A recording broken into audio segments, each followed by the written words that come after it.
Hi, it's Tim Sweeney here in the Apple Music Studio in New York City, here for NIGHTMAG by XCEED.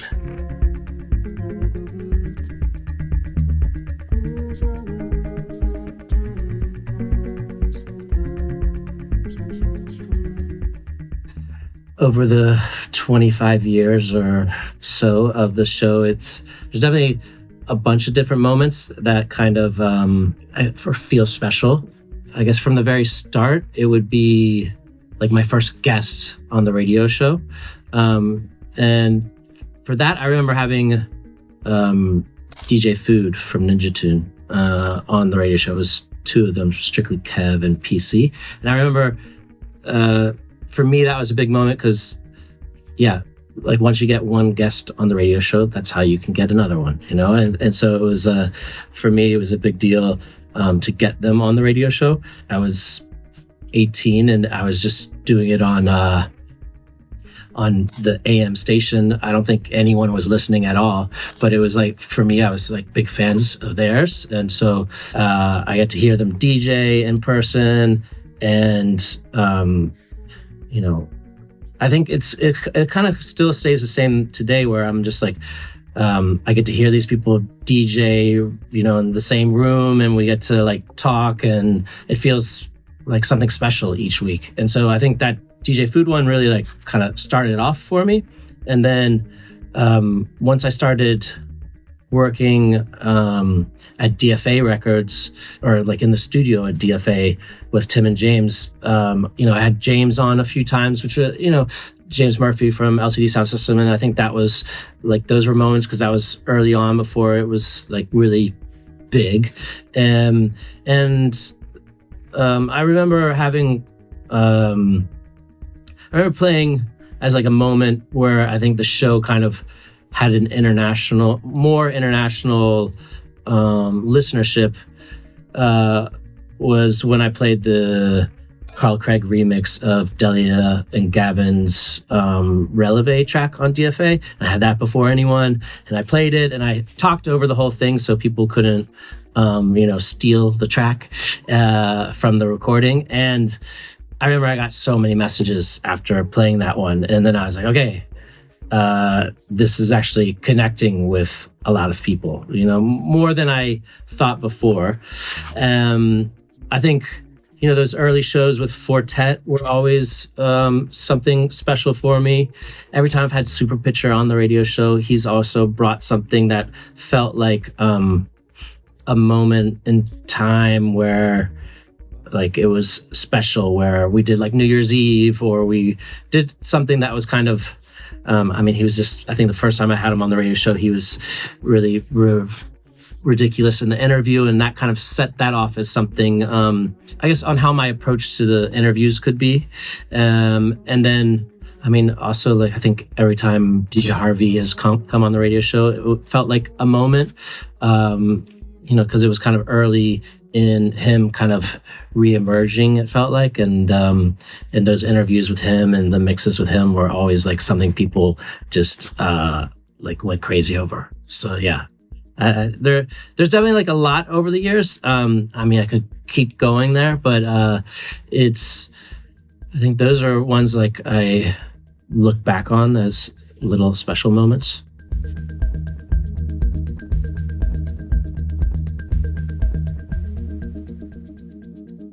Definitely for the most part, I do think of it as just playing records I love. And I don't think about more context to that than I just want to make every radio show every week something special.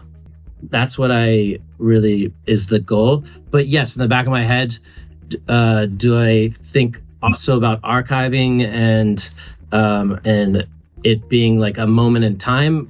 Yes, because I remember there was like, I feel like it was like 2003 or 2004, and we were doing a DFA party during CMJ, which is CMJ is not around anymore, but it was at Pianos on the Lower East Side here, and the Rapture were performing live with just like a 909 and a 303, and I remember a friend of mine, Joseph Patel, was like, you know, are you recording all these things?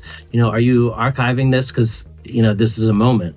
You know, obviously I'm still thinking about that 20 years later about how it is, an archive of that time when you go back and listen to it, that every DJ coming on and doing their mix and what they play, who I have on during that time, is an archive of what is happening. So,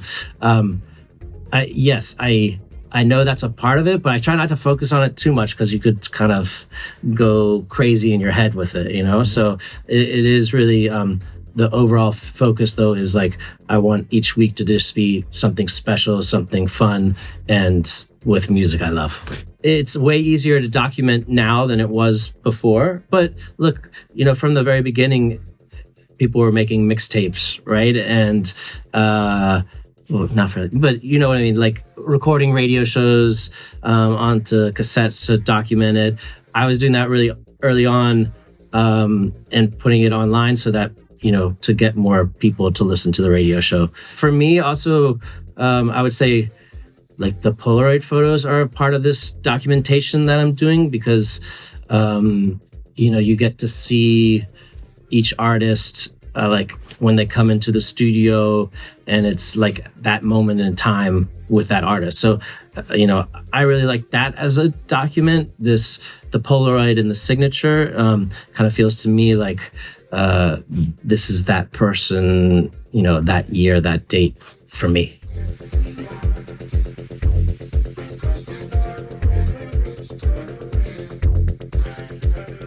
I think the artist curation, the human curation side of things, especially here at Apple Music, is super important.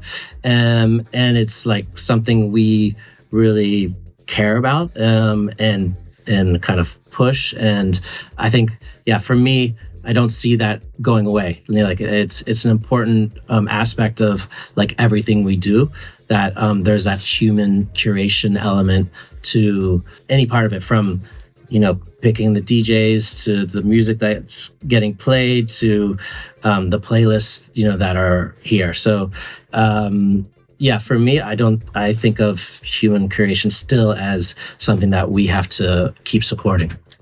I think for me, I'm taking a risk, trying to take risks all the time with the music that gets played on the radio show, the guests that I have on, and that is definitely a part of that human curation side of things. So, I don't think we're losing that. And I think that's important to, point out that human curation side is how we get the risk that you maybe wouldn't find this song or this artist that you normally would, because I'm doing it from a way of stories that's based on like your experiences. I think that's harder for AI to have those experiences that myself or other DJs coming on the show have had with traveling around, playing at different clubs, or seeing people, seeing how they react to things.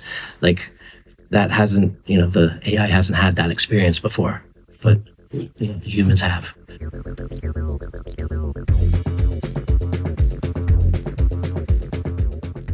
I'm so happy to be able to be here at Apple Music Radio, doing this, because I think it's unlocked way more listeners, way more like potential, and it kind of, for me, I was able to kind of take everything to that next level, like that next step. So to be here at Apple Music and to be able to kind of like always be at the forefront with, like, say, the studios that we have, that I can have this studio here in New York, or I could go to London and use their studio, or LA, or we have one in Berlin and Paris. Like it's really fun to be able to have all these options.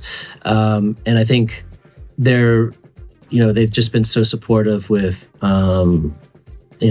with helping me like push it further with the radio show. So, I think, here now I'm doing more kind of like sit down interviews than I was before.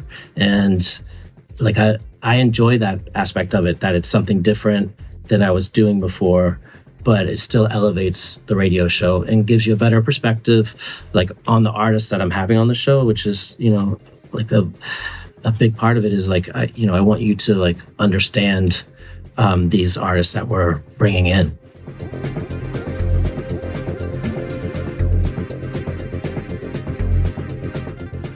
I don't feel like it's as hard as it was before, or that like, like I can have a DJ here on the radio show that represents like RP Boo, Chicago Footwork, like a very like smaller scene in Chicago, but it's blown up worldwide now because, we can have them here on the radio. So I think that aspect of it is something like, it is fun about doing the show.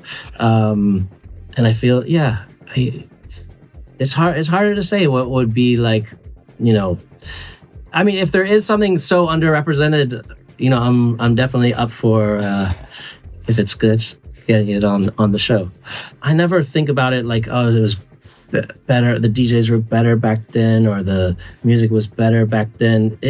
I know everyone's always evolving and pushing things, and I think even with social media, say, it was just like a different aspects back then where you had to worry about getting into some magazine, or there was someone else that was controlling the message. So yes, social media can be annoying, but it is also something that can be helpful and push you forward.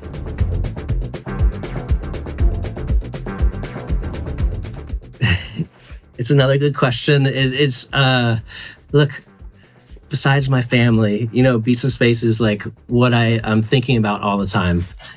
So it's something really important to me to like just making it into something special each week for the listeners.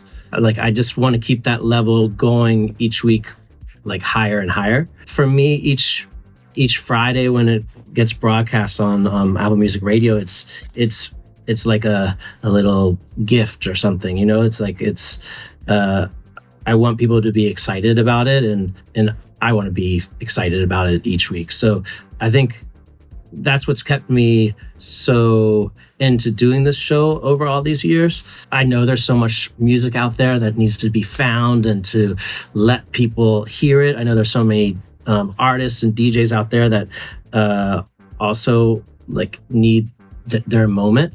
So it's fun to like connect with these people on the show, to talk with them, to hear what they play. I think each week I appreciate that I can be here in this studio and put something fun together, or something that is special, and not get tired of it. I think I hold it into more regard now than I did before, right? Because it's been so long. And I think from when I started it, I hope to do something special, and, you want to make a radio show each week that people would go back to and listen to years later as that archive that we talked about before, So to do that, you need something that stands out, that like really connects with people.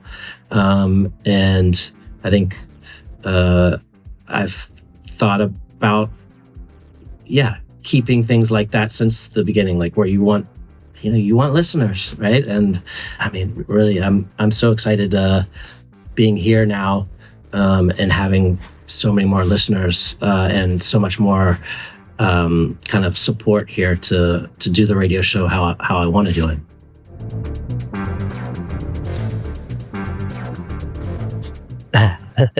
I think for me, success, I don't think about numbers. I think about kind of the impacts, really, of the radio show. I want each show to be something special, to have people talking about it, to to be a part of the culture with the radio show, So to be adding something to the culture, really, of like our whole electronic dance music scene. So I think for me, the success happens with that. And if no one even talks about it, I guess the success internally would be, that I'm just excited and happy about how it all came together. Like maybe I had someone on who I didn't expect to play this music, or to like act like this or, you know, be this way. And they came in and they were amazing. You know, like for me, that's also success for this radio show. So I think there's, yeah, I think of it in a more like broader sense for myself.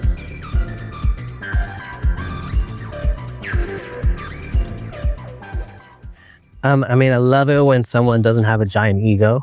That stands out for me. I think, like with the interview part, you know, for me, it's about connecting. Like you only have a short amount of time to connect with someone. I guess for that to stand out, it's like the stories that I can find out from this person in this limited amount of time. I feel like a failure if I haven't really gotten anything out of someone. So for me, the success there is just like getting something like in our chat that I feel like people didn't know about before and will like help them kind of realize more about this artist or, you know, this DJ.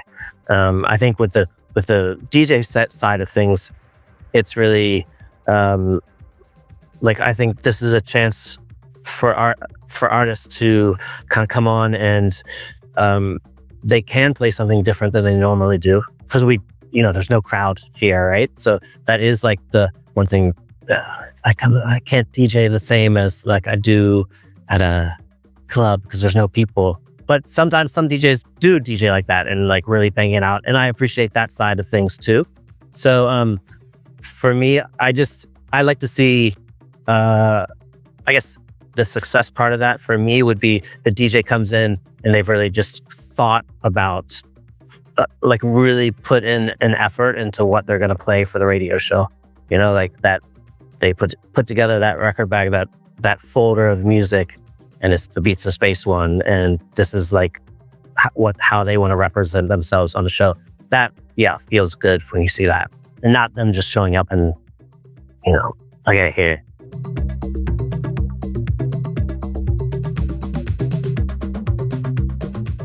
It totally does, and I'm very much aware of it, and that's why I'm always trying to create a space for the artist that is comfortable. So, like, I do think about like the lighting in the rooms and how we can, you know, make it more comfortable. How the sound in the room to make it like for them when they come in here in the New York Apple Music Studio, like we put in an amazing sound system in there so that everyone who comes out of there is talking about it, you know? And I want, like, that's important for me. And it's important that,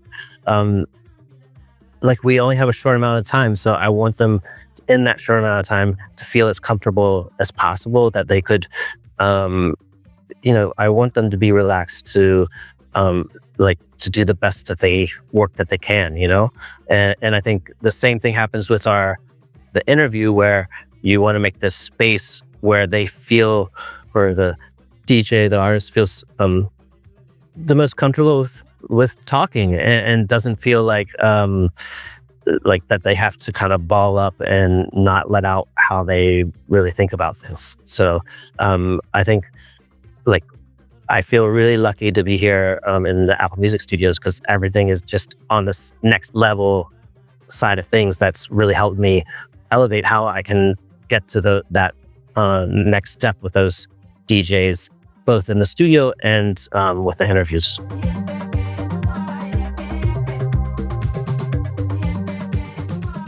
Well, I definitely hope it's still here in 10 years. Yeah. I don't see it going away anywhere. And like, it still plays a part in 10 years from now, in terms of that, as we talked about before, like the human curation side of things. And I think that element of it is important to get these, like, the stories that you just normally wouldn't get. Like, you need that person there to get these stories, right?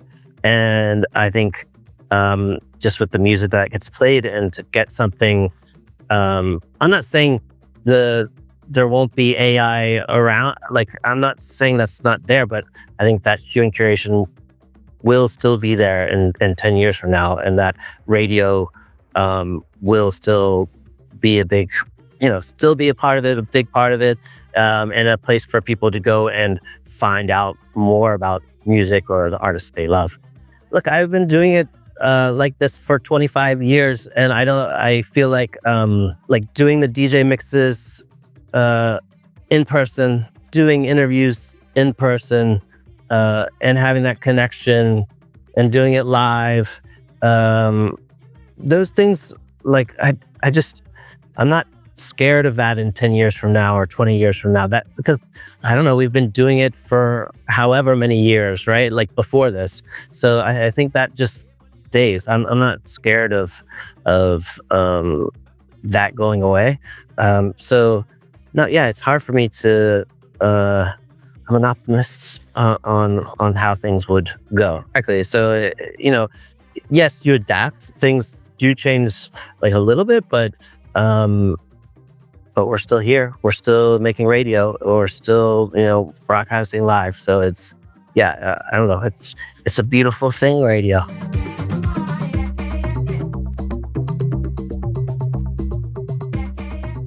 Look, I'm trying to surprise people every week, honestly, with the music that gets played or the DJs that gets played on the show.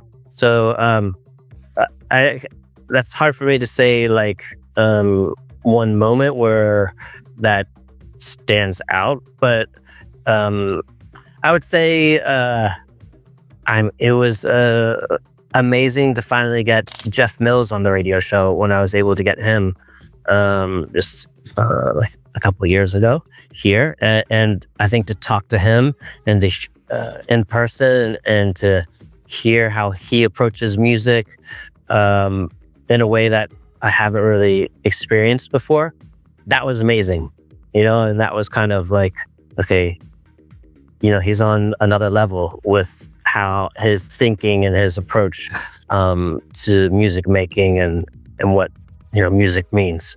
But I have no problems with guilty pleasures, to be honest. Like, I want people also to come on and play their guilty pleasures, because it's fun to hear that, and it's fun to hear that side of people. So I would do that on the radio show too.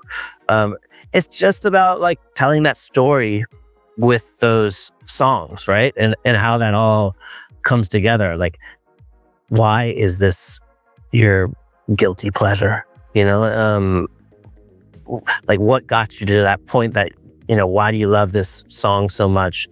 And I think when you connect the dots of how it came to be, like, that's an interesting story, and either you tell that through the records that you're playing in a DJ set, or you talk about it in an interview, and I think that's fun. And so, yeah, I hope people do that all the time on the radio show.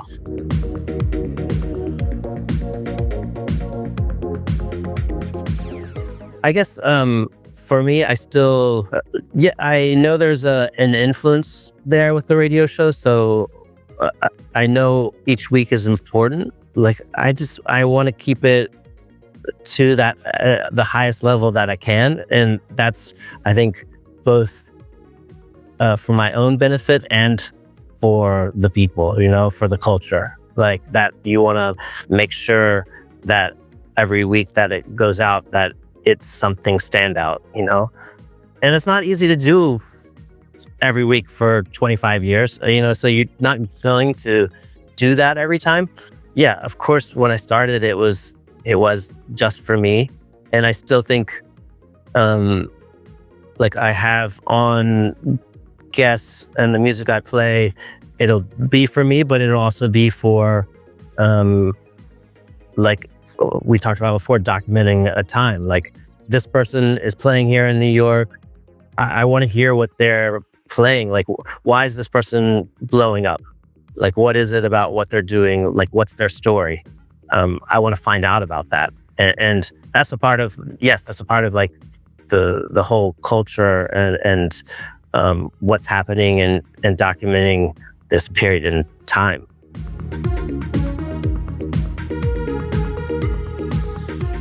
That's what I would hope that they went back and could see all these episodes as something special, and I hope like they could listen to something and open it up like a little gift, you know. For me, I would be happy with that like a listener, I guess, 20 years from now could go back and find something. They could listen to the show and feel like not, oh, that was sweet or something, but like feels like more than a radio show, right? That there's like these connections with not just the DJs, but you have all the people from the clubs, the dancers, the promoters, the whole culture. And I think it's, I would be happy if you in 20 years from now, you saw this connection between all these different sides that are happening within this radio show. It is bigger than just me here.